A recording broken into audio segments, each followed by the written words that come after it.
नमस्कार. मी मोरेश्वर. हाय Maharashtra YouTube news चॅनलमध्ये आपलं स्वागत आहे. मराठा आंदोलक मनोज जरांगे पाटील जरांगे पाटलांनी छेडलेल्या आंदोलनाला यंदा 3 वर्षे पूर्ण होत आहेत. मराठा समाजाला ओबीसीमधून आरक्षण मिळावं यासाठी जरांगे पाटलांनी पूर्ण महाराष्ट्र ढवळून काढला होता. त्या गोष्टीला आता 3 वर्षे पूर्ण होत आहेत. त्यानिमित्ताने जरांगे एक मोठं आंदोलन करण्याच्या मूडमध्ये आहेत. सुरुवातीला त्यांनी मुंबईमध्ये धडकण्याचं ठरवलं होतं, पण आता त्यांनी विचार बाजूला ठेवलेला दिसतो. आता मराठवाड्यातल्या आंतरवली सराटी या आपल्या गावीच आंदोलन करायचा त्यांचा विचार आहे. तसं त्यांनी मीडियाशी बोलताना जाहीर केलं की आता आंतरवली सराटीमध्येच आंदोलन होईल.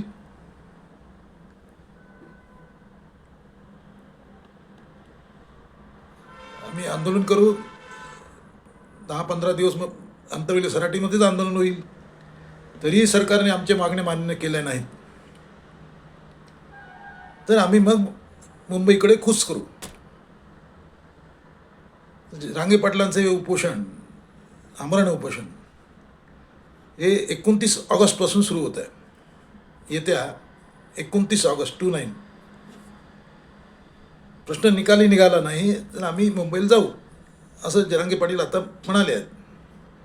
मी त्यांनी मुंबई थोडं बाजूला ठेवलेलं दिसत आहे. म्हणजे त्यांनी मुंबईमध्ये अर्ज टाकून ठेवला होता की आम्हाला आझाद मैदान द्या म्हणून आंदोलनासाठी वगैरे वगैरे. पण आता ठिकाण बदललेलं दिसते. आता त्यांच्या गावीच हे आंदोलन होते. जरांगे पाटलांनी 3 वर्ष मराठ्यांना आरक्षणासाठी लढाई दिली आहे, तरी अजून त्यांचं मनाजोगतं झालेलं दिसत नाही. कारण मराठ्यांना ओबीसीमधून आरक्षण म्हणजे त्यासाठी जी प्रमाणपत्र मिळाली पाहिजेत, कुणबी नोंदीची प्रमाणपत्र, ती मिळत नाही आहेत असा आता आक्षेप जरांगे पाटलाचा आहे. दिलेली प्रमाणपत्र रद्द होत आहेत, रद्द केली जात आहेत. मराठ्यांची प्रमाणपत्र रद्द करायला सुरुवात झाली आहे असं जरांगे पाटील आता म्हणत आहेत. त्यासाठी त्यांनी चंद्रशेखर बावनकुळे यांच्यावर हल्लाबोल केला आहे. एवढंच नव्हे तर ते उपमुख्यमंत्री एकनाथ शिंदे, मुख्यमंत्री देवेंद्र फडणवीस यांच्यावरही त्यांनी टीका केली आहे. त्यांचं म्हणणं आहे की बावनकुळेंना धरून हे काम सुरू आहे.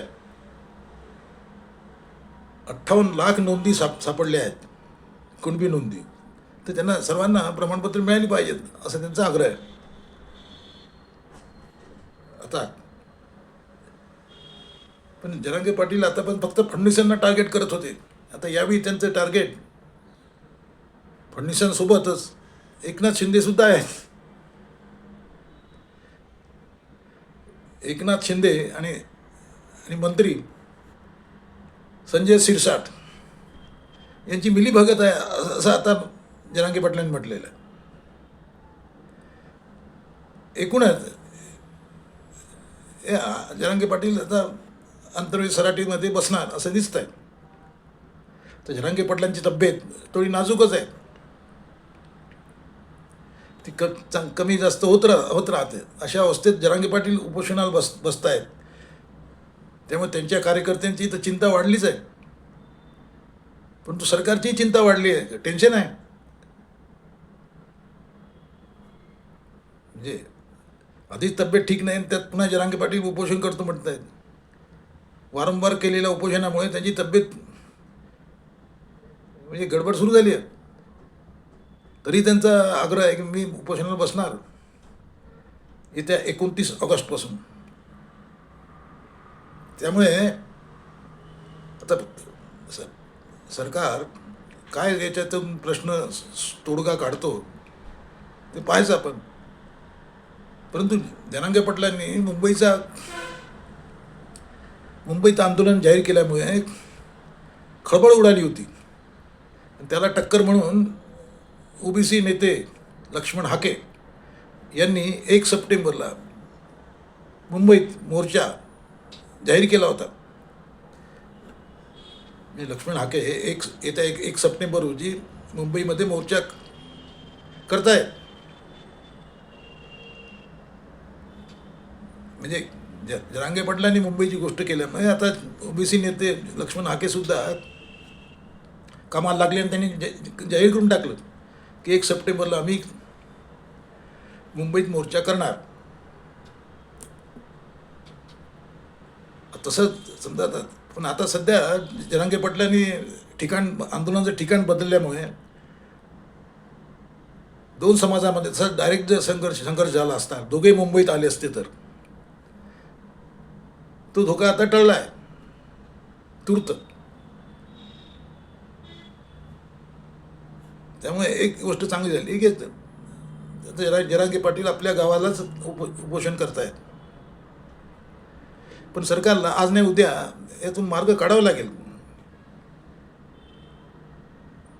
नेमकं साऱ्या मागण्या मान्य झाल्या, त्यांच्या कुणबी प्रमाणपत्र देऊ वगैरे सर्व जाहीर झालेलं आहे. तरी प्रश्न अजूनही म्हणजे कुठे अडकला आहे गाडं हे कळायला मार्ग नाही. कारण हे प्रमाणपत्र देत आहेत कुणबी समाजाची, परंतु ते व्हॅलिडिटीमध्ये ते रद्द होत आहेत. तर व्हॅलिडिटीचं ही जी यंत्रणा आहे ती क्वासी ज्युडिशियल आहे. त्यात मंत्री किंवा सरकार काही करू शकत नाही, ती वेगळी यंत्रणा आहे.